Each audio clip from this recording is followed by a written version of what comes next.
Hi, and welcome to the 10 square meter workshop. Last time I made the wooden parts for the frame for my Napoleonic cannon. But that's just the start. That frame was clad in a host of metal parts.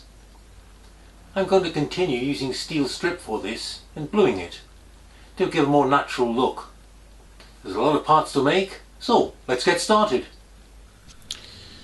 The trunnion mounts that fit into the frame I shall be making from 0.7mm steel sheet.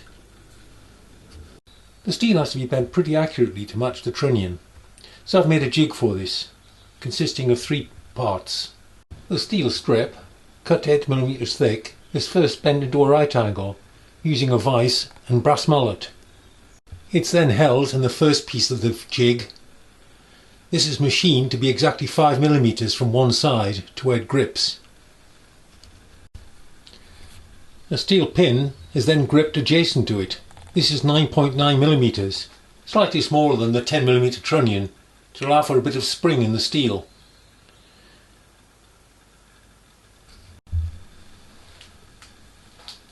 The strip can now be bent around the former.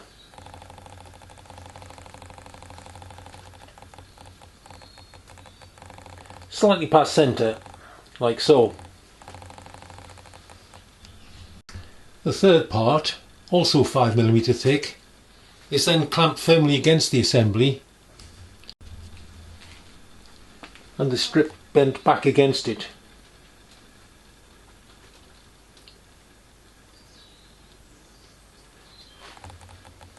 The result is a pretty good fit to the trunnion, just past halfway as in the original.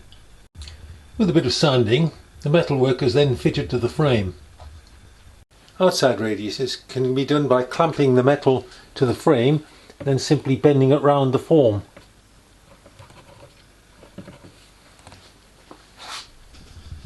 The rear trunnion mount is done in a similar way, but it has to be 0.7mm lower at one side because it fits under the front one. This is done by reversing it in the first part of the jig.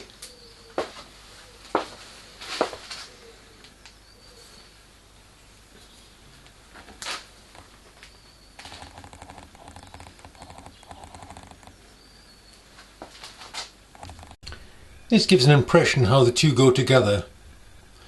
You notice this side is lower.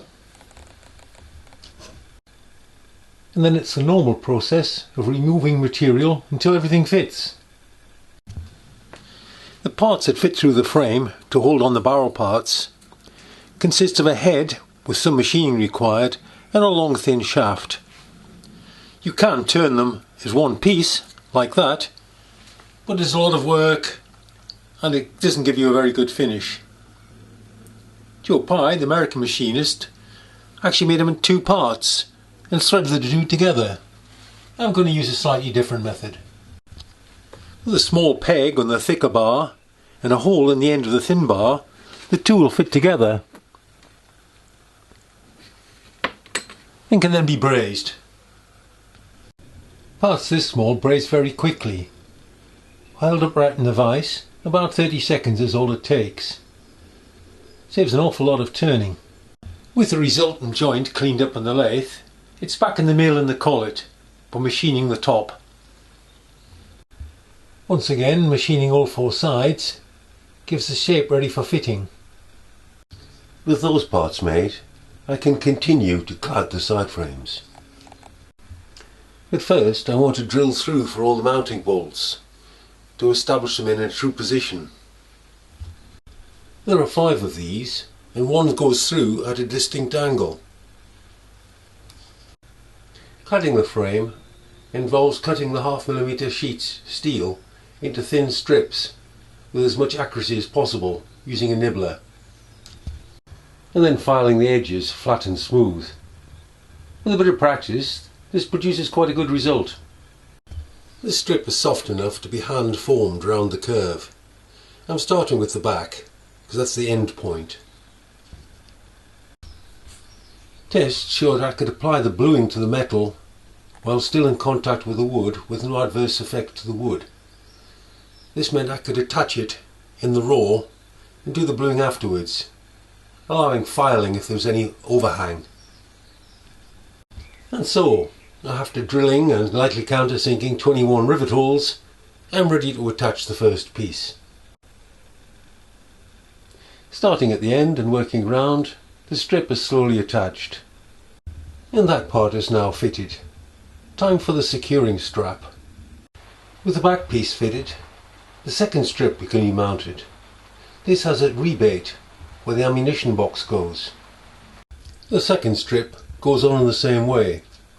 And now I'm going to glue it before putting the binding straps on.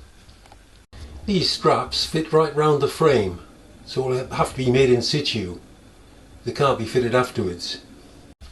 So I cut a 4mm strip, put a U-bend in it and drilled the first 6 holes. The inner 2 rivet stroke nails were fitted first, then the outer carefully lined up and fitted. The strap was then folded right round and cut to length. And that's another part finished. The rear trunnion part is then riveted on in exactly the same manner and another strap put around the base. 2 more parts and the cladding will be complete.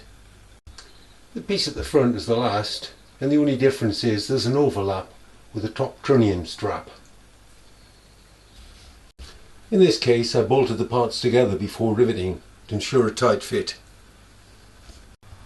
With the cladding fitted and glued and a coat of polish put on the wood, it feels like real progress. But there's an awful lot more parts to make and fit. Well, the frame is certainly starting to come together. There's quite a lot more parts to make. So I'll be doing that next time. Subscribe so you don't miss it. And bye for now.